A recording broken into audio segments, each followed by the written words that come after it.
Hi everyone, welcome back to my channel. कैसे हैं आप सभी? I hope you all are doing good. हम सभी मज़े में हैं।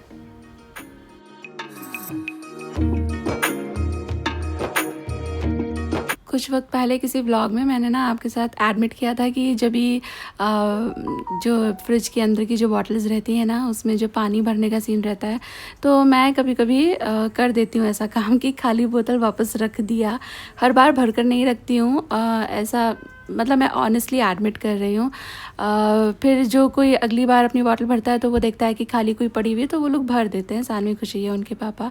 बट ऐसा मैं हर बार नहीं करती। मेरे को लगता है कि हाँ चलो अभी मुझे ये कर देना चाहिए, मतलब कॉन्शियसली बोल रही हूँ मैं, तो आई टेक कॉन्शियस एफर्ट बोतल रीफ़िल करके रखने का। मुझे किसी ने बोला था कि दी फ्रिज का पानी मत पियो। यार मैं पता है फ्रिज का पानी नहीं पीती थी कितने सालों, 4-5 years, मोर देन दैट मैं फ्रिज का पानी बिल्कुल नहीं पीती थी।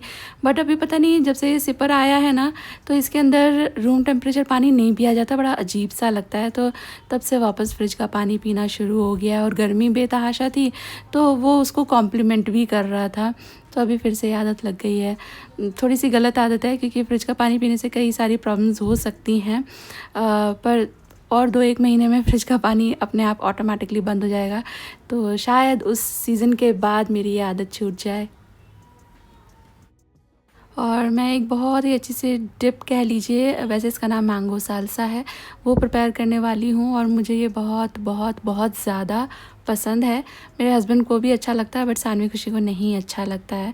तो वो लोग मतलब हम लोग नाचोस मंगाते हैं तो वो लोग नाचोस चीज़ वाली डिप के साथ खा लेते हैं, कभी कभी ऐसे ही एज स्नैक खा लेते हैं। बट मैं नाचोस नहीं खाती हूँ। बट मैंगो अराउंड होता है तो फिर मेरा दिल आता है कि मैं इसका मैंगो साल्सा बना लेती हूँ। And then I love my nachos with it. ये रेसिपी मैंने ना शेयर की थी मेरे चैनल पे कुछ 3-1 साल, हाँ 2.5-3 साल पहले। तो ना मुझे बहुत सारे लोगों ने बोला था कि उल्टा पुल्टा सा कॉम्बिनेशन है, ये क्या है और ये कैसा लगेगा।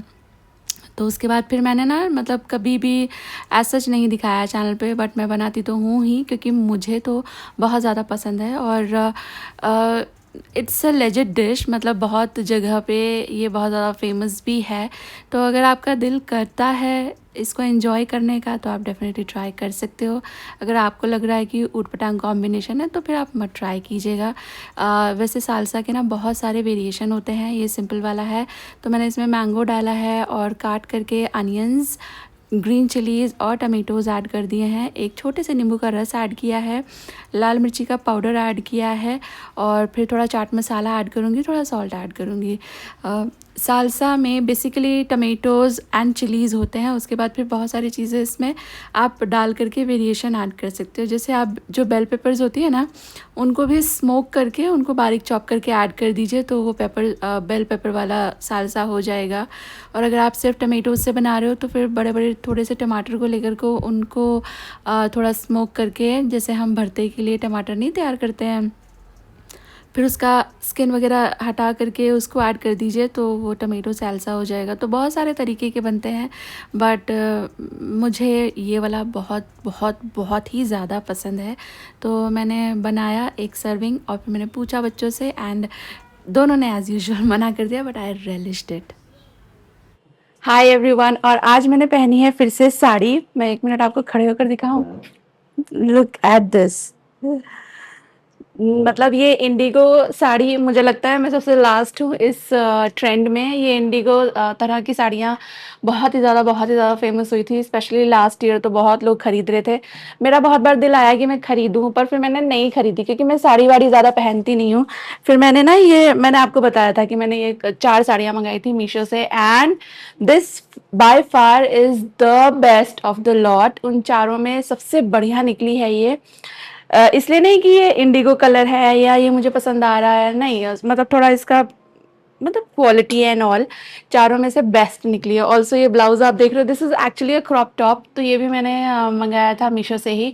तो दोनों के दोनों बहुत अच्छे निकले हैं। ब्लैक वाला ब्लाउज मुझे उतना नहीं अच्छा लगा। मैं सोच रही हूँ अब इसी में थोड़े से 2-4 कलर मंगा लेती हूँ, ब्लैक रेड जो सब पे चल जाते हैं, गोल्डन अगर अवेलेबल हुआ। वैसे तो ये क्रॉप टॉप है, इसमें गोल्डन तो चांसेस ही नहीं है। बट इसका फिट मुझे अच्छा आ रहा है। और मैंने ना लास्ट ईयर सूता से मंगाए थे ब्लाउजेस, 4-5 ब्लाउज एक साथ मंगा दिए, पर उसकी स्ट्रैप इतनी पतली आई ना, वो मैंने एक आध बार पहना भी एंड फिर मुझे बहुत लोगों ने, व्यूअर्स ने बोला भी कि दी आप पे लाइक कट स्लीव अच्छे नहीं लगते। अ, अच्छे नहीं लगते वो तो आप लोग देख करके बता सकते हो, बट अच्छे नहीं लगते मुझे पहन करके भी थोड़ा सा अनकंफर्टेबल फीलिंग आती है। तो वो मेरे पास पता है आपको, येलो है, रेड है, गोल्डन है, वाइट भी है शायद, मतलब इतने तो हैं ही हैं। और एक हाँ कॉपर से गोल्ड कलर का और एक प्रॉपर जो गोल्ड कलर होता है वैसा है, और वो सब पड़े हुए हैं क्योंकि वो इतना छोटा सा। तो अभी उसके साथ है ना मुझे स्लीव लगवाना पड़ेगा अगर उसे मुझे इस्तेमाल करना है तो वो सारे अच्छे खासे एक्सपेंसिव भी आए थे तभी। तो वो पड़े हुए हैं, इन दोनों का यहाँ पे झगड़ा शुरू हो गया है, मतलब मस्ती भी करे तो झगड़ा, झगड़ा करे तो भी झगड़ा, हर चीज़ इनकी झगड़े पे ही एंड अप होती है। तो मैं आपसे बता रही थी, तो वो अभी पहनने लायक हो नहीं रहा है, तो मैं अभी क्रॉप टॉप्स पे स्विच कर गई हूँ। एंड मुझे ये स्टाइल भी अच्छा लग रहा है। पहले मेरी मम्मी के पास भी ऐसे पफ पफ वाले ब्लाउज थे। तो मैं आपको ये बता रही थी कि this has been my bestest sari so far. और मीशो से यही है, तुक्के वाली बात होती है, कभी बहुत अच्छा सामान मिल जाएगा, कभी बहुत ख़राब वाला मिल जाएगा। एंड ख़राब से मुझे याद आया, और ख़राब जैसे मैं आपको बता रही थी, तो मैंने आपको बताया था टेबल क्लॉथ मैंने मंगाया था इसके लिए, और मैंने उसका रिप्लेसमेंट मंगाया था बिकॉज़ ये जो आया था, बाय द वे ये एक्सचेंज है, रिप्लेसमेंट है, एंड ये भी उन्होंने डिट्टो वही भेज दिया जो कि पहले भेज दिया था। जो पिक्चर में है वो नहीं वो लोग दे रहे हैं, तो अभी फ़िलहाल मैं इसको रिटर्न करवा रही हूँ, मुझे ये ऐसा नहीं चाहिए। और इसके प्रॉब्लम्स तो मैंने आपको बताए ही थे। तो यही है, कभी बहुत अच्छी चीज़ आ जाएगी, आप एकदम आपका दिल खुश हो जाएगा कि यार इतने कम पैसे में इतनी बढ़िया चीज़ मिल गई, और कभी-कभी एकदम ऐसा दिमाग खराब हो जाएगा ना कि ओहो! रिटर्न भी प्रॉब्लम है, रिप्लेसमेंट भी प्रॉब्लम है, बहुत वक़्त लगता है। तो well I am feeling very happy today wearing this sari. Also मेरे सामने आप ये देख रहे हो ना, ये एक्चुअली ये कल रात डिलीवर हुआ था, ये आज ही डिलीवर हुआ है। और ये है मेरे डिटर्जेंट का सामान, डिश वॉशर का। तो डिश वॉशर है तो बहुत अच्छी यूटिलिटी, बहुत काम आता है, लेकिन इसके ना अपने खर्चे हैं, मतलब बिजली पानी तो बहुत ज़्यादा नहीं लेता वो। पर हाँ, इसका salt, the tablet and the rinsed, मैंने ये सारी चीज़ें मैं लगभग एक साथ ही इसको ऑर्डर करती हूँ, मंथली या 2 महीने के हिसाब से, वो डिपेंड करता है कि कैसा मेरा यूज़ है। तो मैंने ये सारी चीज़ें साथ में यूज़ की थी, तो रिंसेड उसी रात को आ गया, ये कल आया है, मतलब लगभग 3 दिन बाद, और ये आज आया है सुबह में। और मैंने इस बार मँगाई है टैबलेट्स। ये देख रहे हो आप, मैंने इस बार मँगाई है टैबलेट्स। मैं आपको बताऊँ, मैं 2017 से डिश वॉशर यूज़ कर रही हूँ, और पहले टैबलेट ही यूज़ करती थी मैं। एक्सपेंसिव लगता था, स्टिल टैबलेट ही यूज़ करती थी, लेकिन फिर आया लॉकडाउन का पीरियड आफ्टर 2020, और कहीं पर भी कुछ भी मिलना मुश्किल हो गया, ना टैबलेट मिल रही है, ना डिटर्जेंट मिल रहे हैं। तो उस वक़्त तो जहाँ पर जो भी जैसा भी मिल रहा था, वो खरीद लिया। तो मैंने तब पहली बार ये फिनिश छोड़ कर के फॉर्च्यून इस्तेमाल किया था, and I did not like the result as such. पर वो काफ़ी ज़्यादा पॉकेट फ्रेंडली था, लेकिन अगर रिजल्ट ही अच्छे नहीं है तो फिर क्या फ़ायदा। उसके बाद फिर मुझे किसी ने सजेस्ट किया, व्यूवर ने ही सजेस्ट किया कि दी आप ये यूज़ करो, तो मैंने उनके कहने से फिर IFB यूज़ करना शुरू किया। पहले IFB ऐसे गोल डब्बे में आता था ना, तब से मैंने उसको यूज़ करना शुरू किया, और अभी वो अलग हैंडल वाला डब्बा सा आ गया है। तो ये मैंने आफ्टर 2020 अब खरीदी हैं टैबलेट्स, वो इसलिए कि मेरा जो डिश वॉशर है वो अभी फ्रीक्वेंटली ख़राब हो रहा था, उसमें कई सारे इश्यूज़ आ रहे थे। तो वो जो भैया आया था ना, जो टेक्नीशियन रिपेयर करने आते हैं चीज़ों को, तो ही सेड कि आप पाउडर यूज़ करते हो? मैंने कहा हाँ।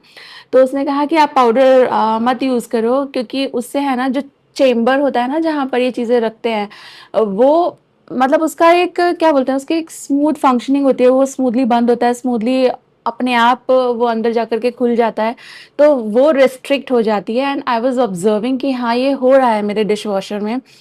तो उसकी वो जो कैविटी होती है ना, जहाँ ये टैबलेट रखनी होती है, डिटर्जेंट डालना होता है, वो मतलब बंद तो मैं कर दूँ, लेकिन कभी-कभी वो खुलता ही नहीं है, ऐसा हो रहा है। और फिर पूरी साइकिल हो जाए और फिर उसके बाद पता चले डिटर्जेंट तो डिस्पेंस हुआ ही नहीं।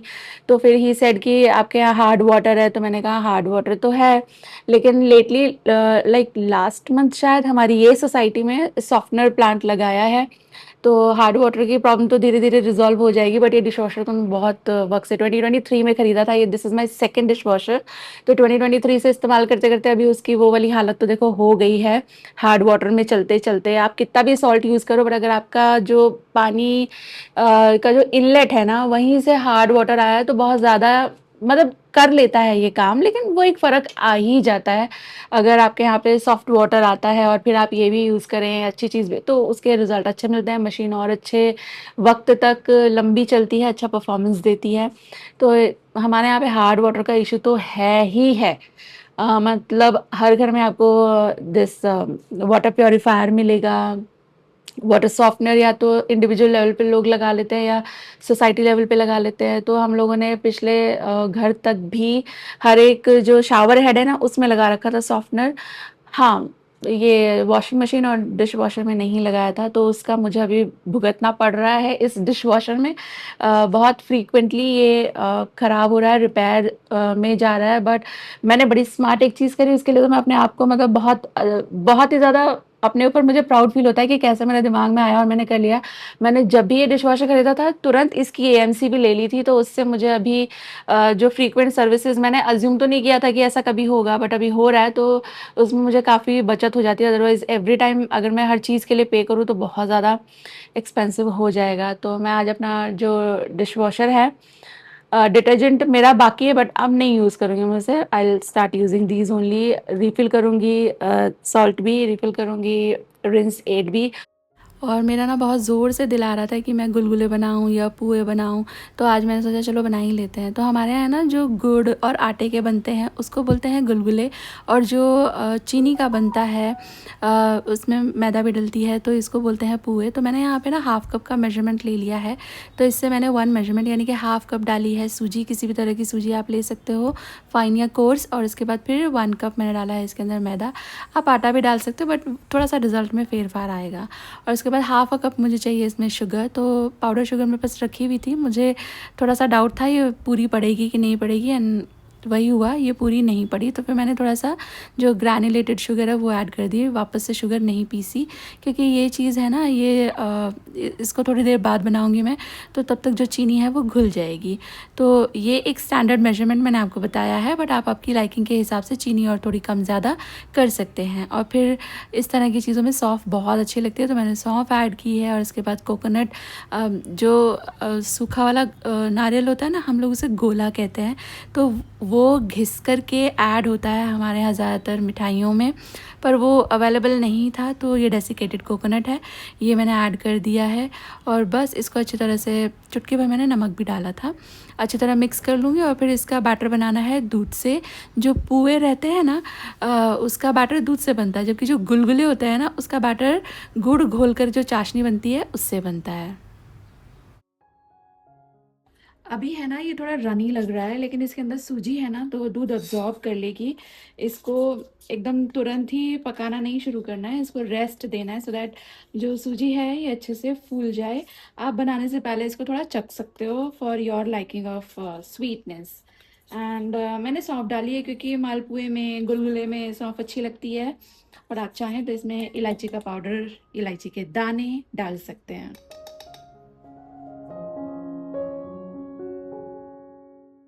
लास्ट वीडियो में मैंने आपके साथ ना कॉर्न रिब्स की रेसिपी शेयर की थी, तो 3 कॉर्न थे मेरे पास इन टोटल। तो उसके बाद जब मैंने काटे तो 2 ही मुझे इनफ लग रहे थे, तो 1 रख दिया था। तो आज मैंने सोचा इस कॉर्न को इस्तेमाल कर लेते हैं, क्योंकि कॉर्न है ना, फिर रखे रखे उसके जो दाने हैं ना, वो थोड़े से ऐसे पिचक जाते हैं, थोड़े सूख जाते हैं, तो उसका ना मज़ा, वो जो मिल्कीनेस होती है वो जाती रहती है, वो थोड़ा सा फिर कड़क कड़क हो जाता है। तो फिर शानू ने मुझे हेल्प किया ये कॉर्न छीलने में, और साथ ही में मैंने फिर शाम की सब्ज़ी की भी तैयारी कर ली थी मस्त गाने सुनते हुए। और मैंने कॉर्न को नमक डाल करके उबालने के लिए रख दिया है, और साथ ही मैं सब्ज़ी छौंक दूँगी। और ये सब्ज़ी मेरी ना बहुत ज़्यादा फेवरेट तो है, फेवरेट सब्जियों में से तो है ही। ये बहुत ही ज़्यादा क्विक भी है, डिलीशियस तो उतनी ही है, बट बहुत ज़्यादा क्विक है। तो इसके लिए बहुत ही सिंपल सी रेसिपी है। मैंने पैन के अंदर डाला था ऑयल, डाला था जीरा, और उसके बाद बस सब्ज़ी नमक डाल करके रख दी। अब इसको रख देंगे साइड में, भूल जाओ इसको 10-1 मिनट के लिए, पर फ्लेम स्लो रखना। थोड़ी देर में ना ये जो है अपने आलू थोड़े गलने लगेंगे ना, उसके बाद इसका बाकी प्रोसीजर करेंगे।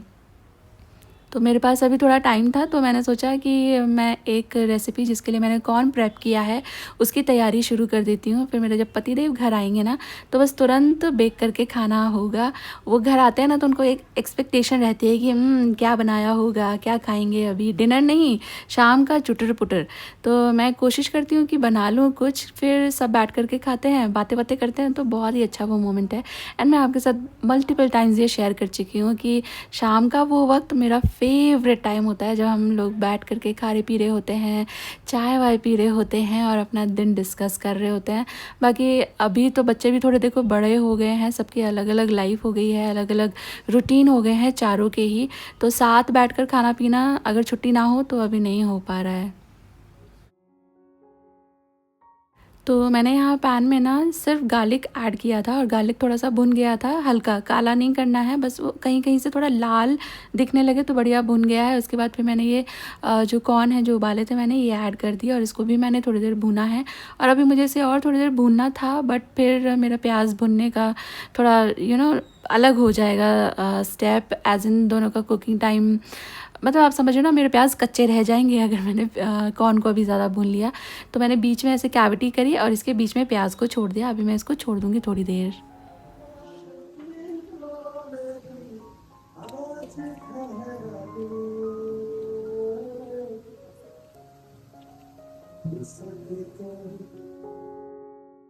और ये देखिए 2-5 मिनट मैंने इन चीज़ों को ऐसे ही छोड़ दिया था, तो मेरे प्याज जो है वो कैरामलाइज़ होने लगे हैं और कॉर्न भी जगह जगह से ब्राउन होने लगे हैं। तो बस मुझे यही स्टेज अचीव करनी थी। इससे ना इन दोनों ही चीज़ों में नेचुरली स्वीटनेस बढ़ जाती है। अब इसकी मैं अलग से और इंडिपेंडेंट भुनाई नहीं करूँगी। मैंने ऐड कर दी है इसके अंदर तीनों तरह की शिमला मिर्चें, red yellow bell peppers and capsicum, और उसके बाद मेरे पास थोड़े से हेलेपिनोज रखे हुए थे, तो वो भी चॉप करके मैंने इसके अंदर ऐड कर दिए हैं। क्योंकि इसमें अनियन है, कॉर्न है, तो उससे एक नेचुरल स्वीटनेस आएगी, और रेड वाला बेल पेपर भी स्वीटनेस देता है। तो उसको थोड़ा सा बैलेंस करने के हिसाब से मैंने हेलिपिनोज ऐड किए थे, उससे थोड़ा टार्ट आएगा। तो बहुत डिलिशियस बनी थी ये स्टफिंग। मैंने ऐड किया इसमें पेरी पेरी मसाला और थोड़ा सा स्वाद के हिसाब से नमक एंड थोड़ा सा ज़ीरा पाउडर ऐड किया है। और इसके बाद मैं इसमें थोड़ा टमेटो केचप ऐड करूँगी, इससे इसको थोड़ी सी स्वीटनेस भी आएगी, टमेटोई नेस भी आएगी, क्योंकि टमाटर तो डाले नहीं ना हमने, और थोड़ा सा बाइंडिंग सी भी आ जाएगी। और मैंने फिर थोड़ा सा इसमें पास्ता पिज़्ज़ा की सीजनिंग ऐड कर दी है, और बस इसको भून लेंगे अच्छे से। और ये देखो कितनी तेज बारिश शुरू हो गई है। मैं पुए बना रही थी तो मेरे को याद आ रहा था कि ये बारिश में खाए जाते हैं, लेकिन बहुत धूप हो रही थी तब, और अब मेरे पुए बनेंगे और भगवान जी ने बारिश भेज दी। बहुत मस्त, ये बहुत तेज बारिश हो रही है। और ये देखो बढ़िया अच्छा भुन करके तैयार हो गया है। अब ये जो स्टफिंग है ना, ये मल्टीपर्पज़ है, इसके सैंडविच बना लो, या जो मैं बनाने जा रही हूँ वो बना लो, या फिर इससे है ना आप बहुत अच्छे फ्राइड राइस भी बना सकते हो। यहाँ देखो आलू गल गए थे, तो ये जो मसाला मैंने डाला है ना इसके अंदर, ये मैंने घर में बनाया है। इसकी रेसिपी मैंने आपके साथ शेयर की थी। ये मेरा सब्ज़ी मसाला है, तो बस मैंने सब्ज़ी मसाला ऐड करना था इसके अंदर, लेकिन फिर मुझे इसकी शक्ल अच्छी नहीं लग रही थी, कलर तो कुछ आया ही नहीं सब्ज़ी में, तो इसके लिए मैंने चुटकी भर इसमें लाल मिर्ची और चुटकी भर हल्दी का पाउडर डाल दिया। अदरवाइज सिर्फ सब्ज़ी मसाला से पूरा का पूरा स्वाद, अरोमा, फ्लेवर सब आ जाता है। एंड ये सब्ज़ी हो गई रेडी। मैं ज़रा और इसकी थोड़ी सी भुनाई करूँगी, एंड इतनी स्वाद ये सब्ज़ी लगती है ना, आलू आलू ये तीनों खा जाते हैं और ये बीन्स मेरे लिए रह जाती हैं। एंड यही तो मेरी स्ट्रैटेजी है, मुझे ये बीन्स बहुत बहुत बहुत ज़्यादा पसंद है, ऐसे ही खाने में बहुत अच्छी लगती हैं। पुए बनेंगे घी में, तो मैंने कढ़ाई के अंदर घी चढ़ा दिया है, और ये देखो अभी बैटर कितना अच्छा हो गया ना। इसमें मैंने और कुछ मिल्क वाटर कुछ नहीं मिलाया है, वही है, रेस्ट देने के बाद एकदम एकदम सही कंसिस्टेंसी आ गई। बैटर में मैंने ना, मुझे बाद में लगा कि थोड़ा इलायची पाउडर मिला ही देना चाहिए, क्योंकि इसके अंदर मिल्क है, थोड़ा रिच है, घी में बनेगा, तो ये चीज़ें ना इलायची पाउडर के अरोमा को कॉम्प्लीमेंट करती हैं, तो बहुत अच्छा सा निखर के आता है स्वाद। तो मैंने इसलिए थोड़ा इलायची पाउडर मिलाया, और थोड़ा सा जब बिल्कुल ही बनाने के लिए तैयारी पूरी हो चुकी है, तब मैंने मिलाया इसमें खाने वाला सोडा, बेकिंग सोडा। चुटकी भर, और बस इसको फेंट लें और इसके बाद बस घी में इसको इस तरह से एक एक लेडल पोर कर दें और पकाएं। मैंने तो हाथ भी जोड़े थे इस कढ़ाई के कि बस चिपकाना नहीं, अच्छे से बना देना, लेकिन नहीं बाबा, चिपक ही गया। इतनी मुश्किल हुई मुझे इसे पलटने में। तो जहाँ से मैंने पहली बार पोर करा था ना, वो वाली साइड जा कर के कढ़ाई पे चिपक गई, दूसरी साइड से नहीं चिपका। बट मुझे ये वाला हिसाब नहीं चाहिए था, तो मैं थोड़ी सी डिसअपॉइंटेड थी। और फिर जो इधर उधर थोड़ा बहुत चिपक रहा था वो और जले ही जा रहा था इस कढ़ाई में। तो इवेंचुअली मैंने अपने अस्त्र शस्त्र बदल दिए, कढ़ाई को डिच करके ये वाला पैन ले लिया, और देखो इसमें कैसे फ्रीली फ्लोट हो रहा है पुआ, और बहुत अच्छे, बहुत ही डिलीशियस ये बने थे। बाहर बारिश हो रही हो ना, तो अंदर से नेचुरली मन आता है कि गुलगुला खाया जाए, पुआ खाया जाए। तो आप ये बना लेना, आपको बहुत अच्छा लगेगा, ये तो मैं जानती हूँ, बहुत डिलीशियस लगता है ये। और इसके बाद ये स्टफिंग हो गई थी ठंडी, तो इसके अंदर मैंने मिला दिया है मेयो। मेरे पास क्लासिक मेयो जो वाइट वाला होता है ना, वो नहीं था, ये तंदूरी वाला मेयो था, तो मैंने यही ऐड कर दिया है। और आप चाहें तो ना ऐड करें, चाहे तो थोड़ा सा हंग कर्ड मिला लें, थोड़ी सी मलाई मिला लें, इसको हल्की सी बस बाइंडिंग देने वाली बात है। इसके बाद फिर मैंने ये लड़ी पाव था ना, तो इसको इस तरह से बीच में से काट लिया था। नीचे वाले लेयर पे मैंने लगाई है हरी वाली चटनी, और आप टमेटो केचप मिला सकते हो, आप कोई भी अपनी चॉइस का सॉस या डिप मिला सकते हो जो आपको लगे कि आपको वो बहुत अच्छी लगेगी। इसके बाद फिर मैंने ये जो स्टफ़िंग की थी ये लेयर कर दिया। और ये स्टफ़िंग है ना, जैसे मैं बता रही थी, ये बड़ी मल्टीपर्पज़ है, तो इसमें ना आप चाहें तो और थोड़े मशरूम मिला सकते हो, पनीर मिला सकते हो, बीन्स मिला सकते हो। ये थोड़ी सी मैक्सिकन स्टाइल की है ना, तो मैक्सिकन खाने में बीन्स का बहुत इस्तेमाल होता है। और जैसा मैं बोल रही थी, इससे फ्राइड राइस भी किए जा सकते हैं, बहुत ही डिलीशियस बनेंगे। और बस मैंने इसको लेयर कर दिया है थोड़ा सा चीज़ लगा के, और दी अदर हाफ से मैंने इसको कवर कर दिया। एंड देन ये जो बटर है इसमें मैंने थोड़ा गार्लिक मिला रखा है, कुटा हुआ गार्लिक कच्चा ही, और इसको बस अच्छी तरह से मिक्स करके मैंने स्प्रेड कर दिया पाव के ऊपर। और इसके बाद अभी इसको बेक करेंगे। तो मेरा जो अवन है ना, वो मैंने प्री हीटिंग पे ऑलरेडी रख दिया है। इसको कवर कर लेंगे, इसको 10 मिनट के लिए कवर करके बेक करेंगे। सेटिंग्स आपको बताती हूँ मैं। तो प्री हीटेड अवन था, 180 डिग्री सेल्सियस पे प्री हीट कर रखा था मैंने। अब 200 डिग्री सेल्सियस पे इसे 10 मिनट के लिए फ़ैन ऑन करके दोनों रॉड ऑफ करके कुक करना। तो इससे क्या होगा, सारा बटर बहुत अच्छे से पाव के अंदर चला जाएगा, कलर नहीं आएगा, ना ही बटर जलेगा। इसके बाद अगेन 10 मिनट के लिए इस बार दोनों रॉड ऑन करना, फ़ैन ऑन करना, इसे बेक कर लेना और ट्राई करना। क्या डिलिशियस कॉर्न स्लाइडर्स तैयार होते हैं, perfect for this monsoon season. You will relish it, I am sure. तो ट्राई ज़रूर से करना।